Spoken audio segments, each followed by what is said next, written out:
Hey, my name is Daniel Davenport. This is my wife, Chastity Davenport, and we want to tell you a little bit about our real life story.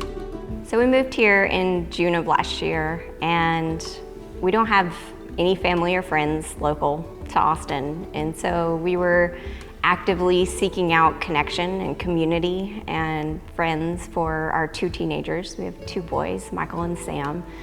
And when we first started to attend real life, it was almost like immediately finding our people that we could connect with, live life with, and everyone was so welcoming.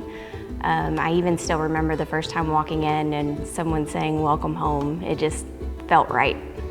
When we first decided to start getting into life groups, our first stop was getting the kids involved in youth group. And we really wanted for them to make friends and have that connection. And the very first night that we brought them to youth group, we happened to stumble upon a life group that was meeting for parents of teenagers. And we weren't really expecting it. We weren't there for us. We were actually kind of excited to leave the kids and go do something on our own, but we decided to stay and chat about some of the things that were going on in our lives, and it made a big difference for us. One of the issues that we had when we first moved here was our son Michael was experiencing some depression and anxiety over leaving our family, being in a new environment, new school, trying to make friends. And when we came and sat down at the life group and we started to talk about the things that we were going through with our teenagers, everyone just started pitching in and saying, "Us too, that's happening to us too. Our teenagers are experiencing these things." And that was such a relief to us because we were really feeling alone, and we were really feeling that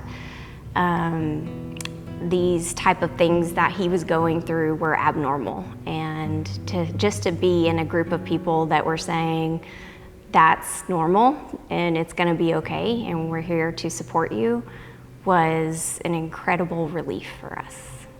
Sure, and that's not the last time that the life group really saved us. It was many times after that. We've had a really rough year. If that wasn't enough, your son contemplating suicide, and we really took that really tough. Next month, my mom died. 3 months later, Chastity goes roller skating and breaks her wrist. A month later, Chastity's diagnosed with breast cancer. And it sounds like a country song, but in reality, it was our reality. And if we hadn't had the support through our life groups, the people that genuinely cared about us, and then we had the guidance, and then sharing stories and just having ears to talk to, that was the real big difference for us. And I can attest to you now that our teenagers are completely changed. Michael not only got past all of the emotional turmoil that he's going through, he joined a life group, which is also the youth group, but plays piano, became a member of the piano playing part of the band, and loves and just thrives on it now. Completely changed, without a doubt, attributed through all of that. The best part of our life group is the authenticity of how can we help you, how can we be there for you. And everyone shows up with that same agenda of let's have fun for sure. We play games, we laugh together, we joke, we talk about the message from last week and spiritually grow together as well. But my personal favorite part about it is just being able to come in and pour out my heart of what's going on in my life, and having that group of people that I know is a judgment-free zone, a place where they will say, "It's gonna be okay, and we're here to support you."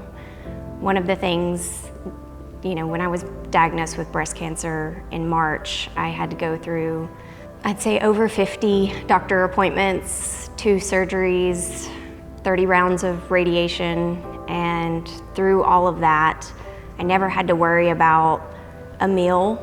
I never had to worry about our kids getting to church, to and from life group, or to and from their youth group. They were taken care of, and we felt very humbled by how we were taken care of by our life group. I gained lots of weight during that time. Lots of food was brought to our house, and I confess that I ate most of it, so it was very good. And the food is one thing, but the text message of how are you today? And is there anything I can do to help you today? And how can I pray for you? What is your specific prayer needs? No one in my life ever asked that before.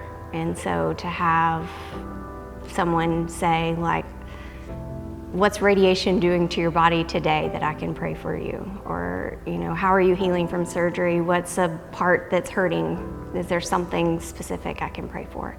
And that type of relationship is very authentic and very needed in a time like that. I feel very blessed to have people like that in my life that care to reach out and care to ask. Thanks for going out of your comfort zone, because it takes a lot of guts and humbling yourself and putting others before you to be able to serve and lead in any kind of way, in that way. And people need it. It's required, but most people may not know that they need it. But their perseverance and the way that they lead and introduce people with humility attracts, I think, and for good benefit to anybody who embarks on communication with us. And I would say thank you for opening your circle and making us feel like we were always a part of it. It wasn't of we're the new people. It wasn't we never had a feeling like we didn't belong or that we had to get to know everyone before we would be a part of the group. It was just open, welcome arms that immediately made us feel like we belong there.